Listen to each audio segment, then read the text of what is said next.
Antes de continuar resolviendo la actividad 3, requerimos hablar un poco acerca de cómo se considera o cómo considera Galileo el estudio del movimiento.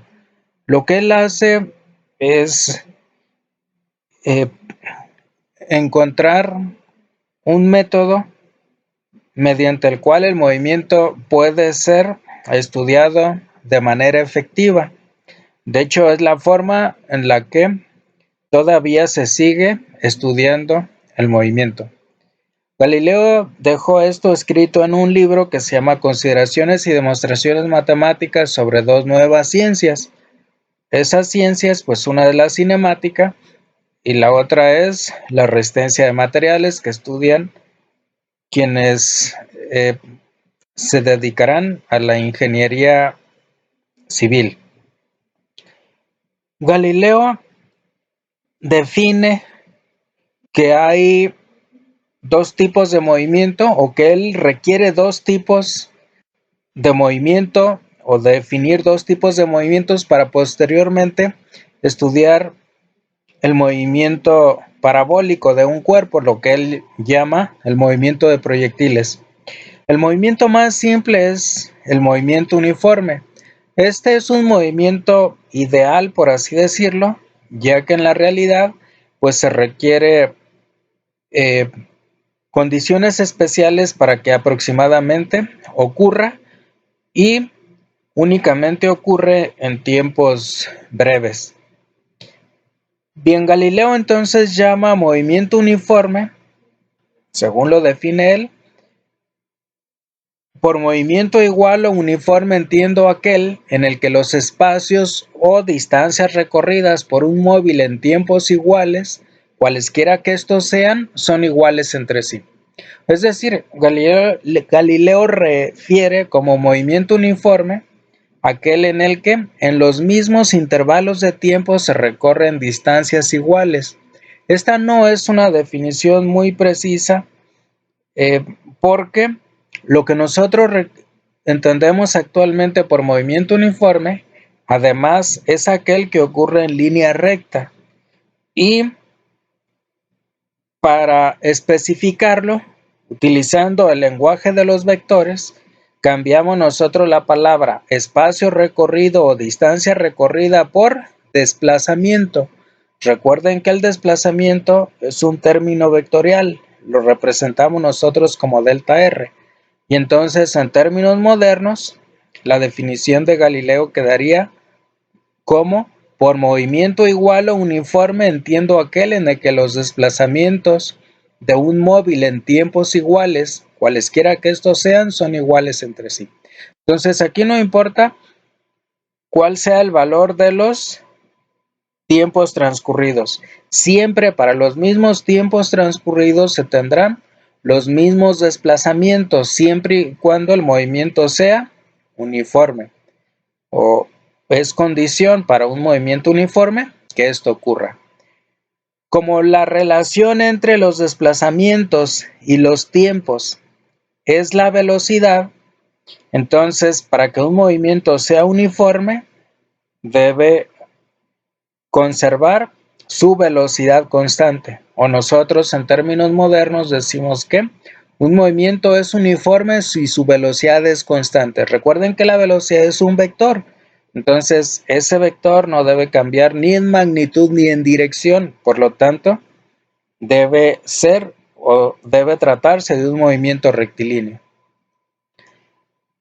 A partir de esta definición, puesto que la velocidad es constante, la velocidad media será igual que la velocidad instantánea.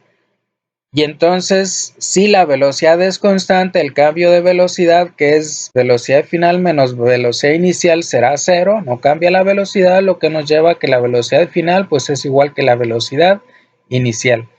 Si además la velocidad media es igual que la instantánea, podemos utilizar la definición de velocidad media, que era desplazamiento entre tiempo, y hacerla igual a la velocidad instantánea, únicamente para este movimiento.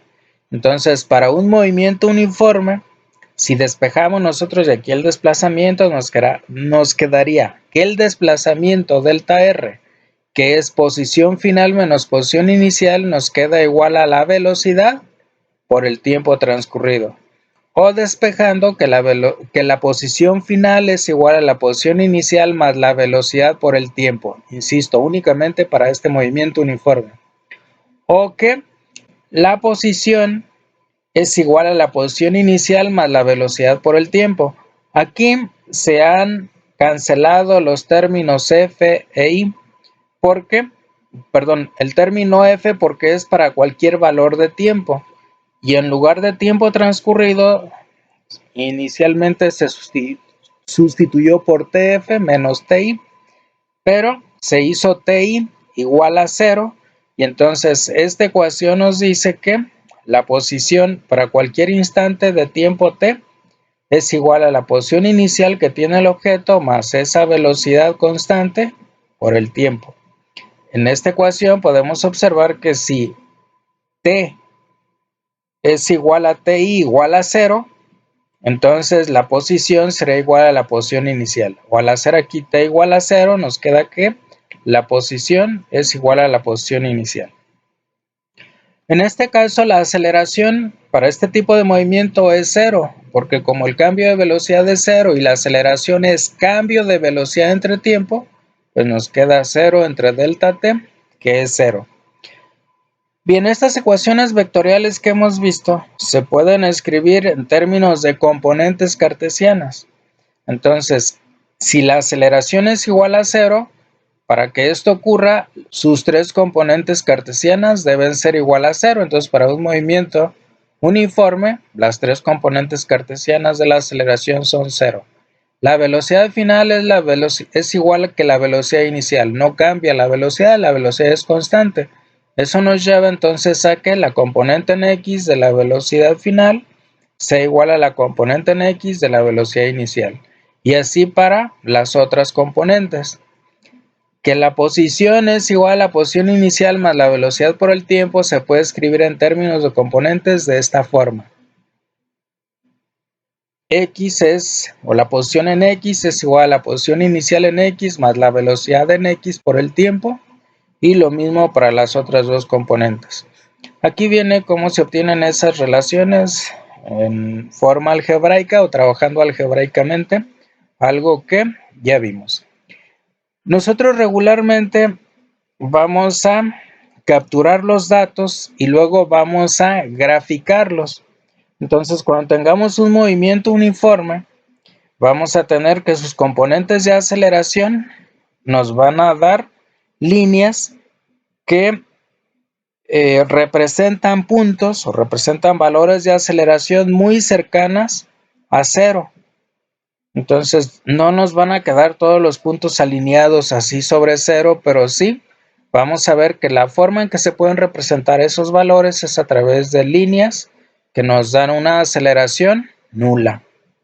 La velocidad. Las componentes de velocidad en un movimiento uniforme son constantes, diferentes de 0, porque si no, pues no habría movimiento. Entonces, esas constantes nos van a representar puntos que van a quedar aproximadamente a la misma distancia del eje tiempo.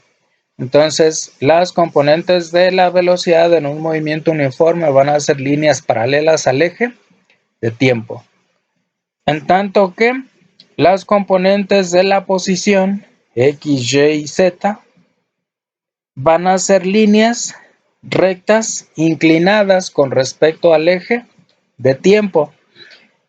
Y la inclinación de esas líneas, que para nosotros va a venir caracterizada por su pendiente, que es la tangente del ángulo que forma dicha línea con el eje de tiempo, se van a encontrar de este modo. La tangente de phi, dijimos, es el cateto opuesto, la diferencia en coordenadas de dos puntos de esa línea, uno de los cuales es un punto general con coordenadas tx y el otro puede ser, por ejemplo, el punto de cruce de esa línea con el eje x o con el eje vertical. Y entonces la tangente nos quedaría como el desplazamiento en x sobre el tiempo, o x menos xy sobre t menos 0, y esto es la velocidad en x. Entonces, a partir de esa línea yo puedo calcular cuál es la velocidad constante que tiene ese movimiento. Bien, a su vez, la gráfica de velocidad nos permite obtener cuál es el desplazamiento que tiene ese cuerpo entre dos valores de tiempo. Gráficamente, esto viene dado por el área limitada por la línea que me representa la velocidad, que es constante en este caso, el eje de tiempo y dos valores de tiempo. Esa área va a ser numéricamente igual, insisto, al desplazamiento que tiene el objeto en esa dirección. Esto en matemáticas se representa de la siguiente forma. Habíamos mencionado nosotros que la velocidad se puede obtener como la derivada de la posición con respecto al tiempo, y si nosotros despejamos, por así decirlo, tendremos que la velocidad por el diferencial del tiempo es igual al diferencial de la posición, y si integramos en ambos lados, pues vamos a obtener que la integral de la posición es igual a la integral de la velocidad, y en este caso estamos suponiendo que el movimiento ocurre en un plano, entonces tiene sus componentes en X y en Y. Y cuando nosotros hacemos esto en forma definida, es decir, queremos obtener nosotros el desplazamiento que tiene el objeto entre dos valores de posición o dos valores de tiempo, eso sería igual a la integral de las componentes de la velocidad también entre esos dos valores del tiempo. Entonces, finalmente, el desplazamiento RF menos RI o delta R entre delta R entre RF y RI entre TI y TF es igual a la velocidad en X, que en este caso es constante, por el tiempo transcurrido, más la velocidad en Y por el tiempo transcurrido. En este caso, la integral de Bx y By simplemente nos queda igual, ya que se trata de constantes. Entonces nos quedaría que Bx se saca de la integral y nada más nos quedaría la integral de dt, que es t, y ese valor de tiempo va a ser evaluado entre ti y tf. Lo mismo para la velocidad en y. Entonces, cuando nosotros conocemos la gráfica de velocidad, podemos obtener el desplazamiento que tiene un cuerpo entre dos valores de tiempo a través de la integral. Bien, hasta aquí concluimos con este movimiento uniforme